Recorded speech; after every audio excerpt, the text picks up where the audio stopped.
Thank you. Shrimati Irani ji.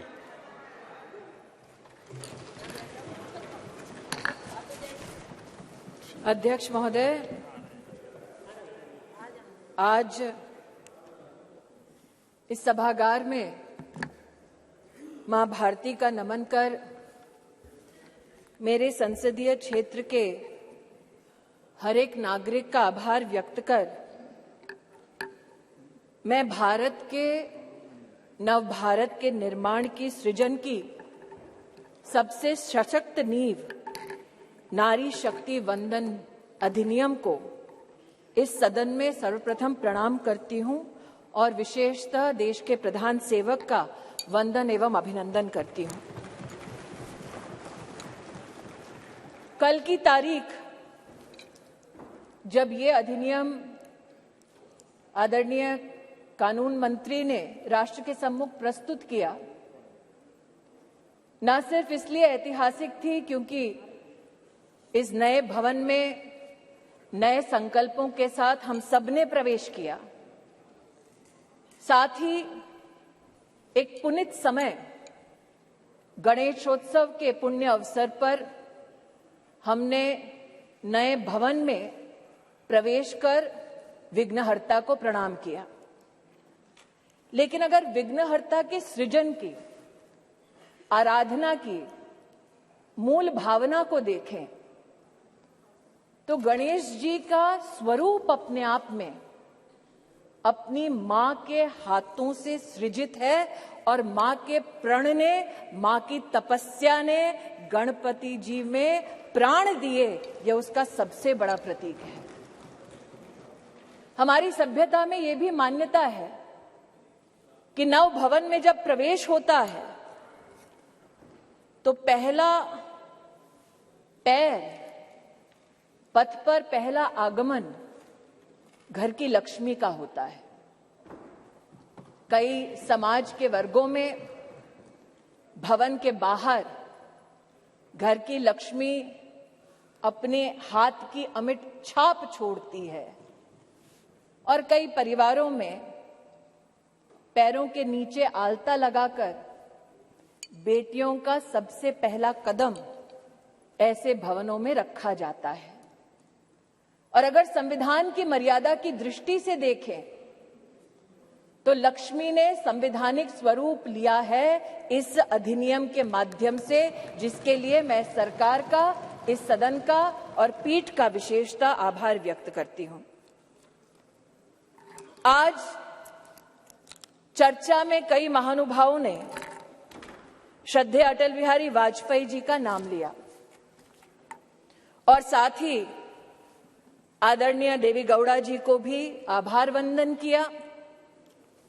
ये भी सत्य है कि मुझसे पूर्व की वक्ता ने राष्ट्र को जब गुलामी से स्वतंत्रता मिली तब क्या महिलाओं की परिस्थिति थी उसका उल्लेख किया कि हां, तब भी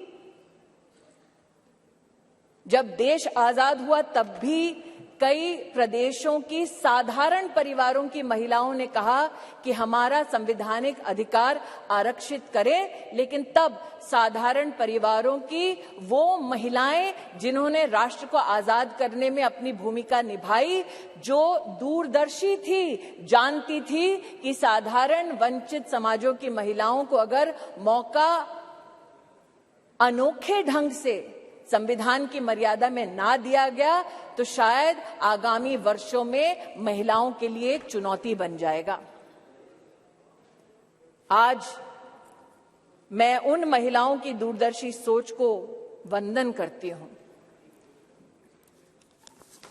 महोदय, 1971 में तब की सरकार में एक कमेटी का गठन हुआ on the status of women in India, और आज मैं विशेष रूप से आपका ध्यान आकृष्ट करती हूं 1974 में जब कमेटी ने अपनी रिपोर्ट को साझा किया तो उसके 7वें चैप्टर में पॉलिटिकल स्टेटस के वर्णन में ये इंगित है कि तब भारतीय जनसंघ ने कहा था कि महिलाओं को कॉन्स्टिट्यूशनली गारंटी कीजिए। They were the advocates for women's reservation.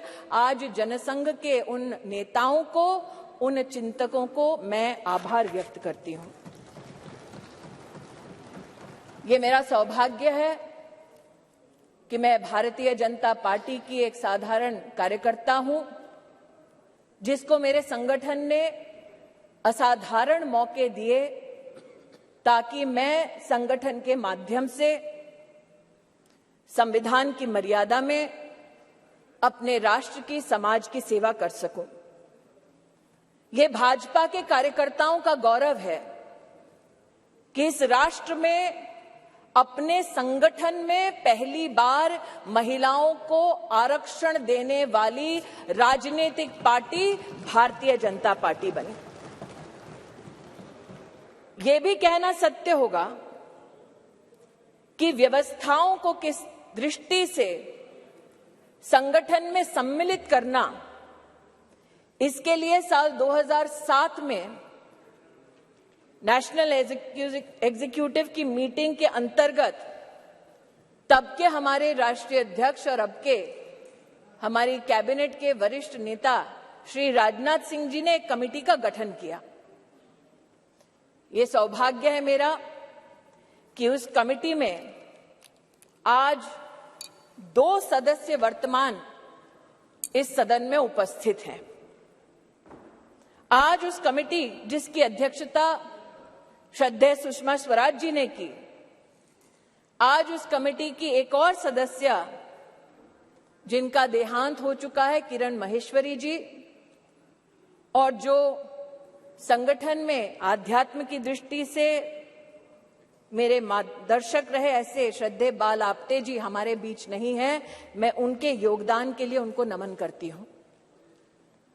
यह भी उचित होगा अध्यक्ष जी कहना कि उस कमेटी में नजमा हिप्तुल्ला जी थी, उनका आभार वंदन करती हूं।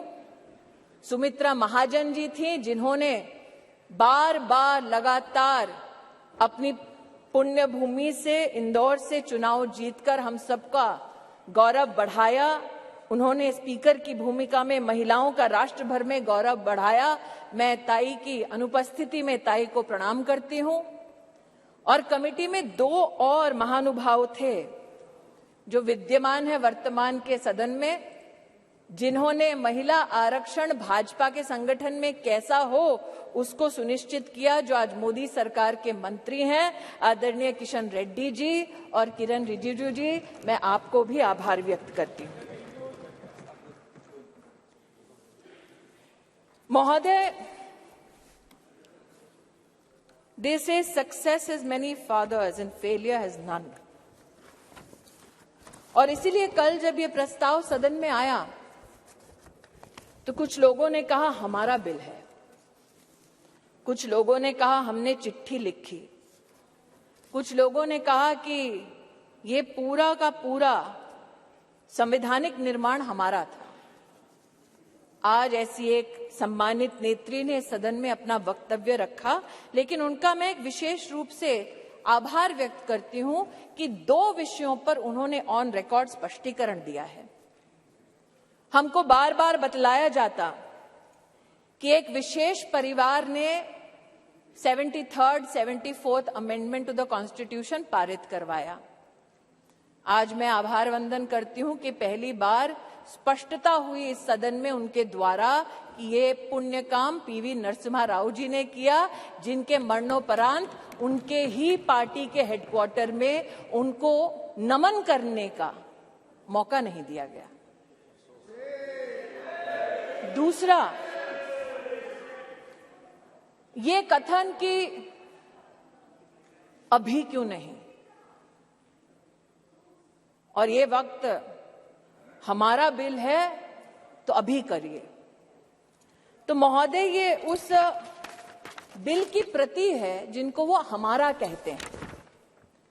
उसमें अगर आप दूसरे पृष्ठ पे 2B और 3B पढ़ें, और ये वो है जो कांग्रेस पार्टी कहती है यूपीए की सरकार में राज्यसभा में पारित हुआ और फिर लोकसभा में प्रस्तुत हुआ।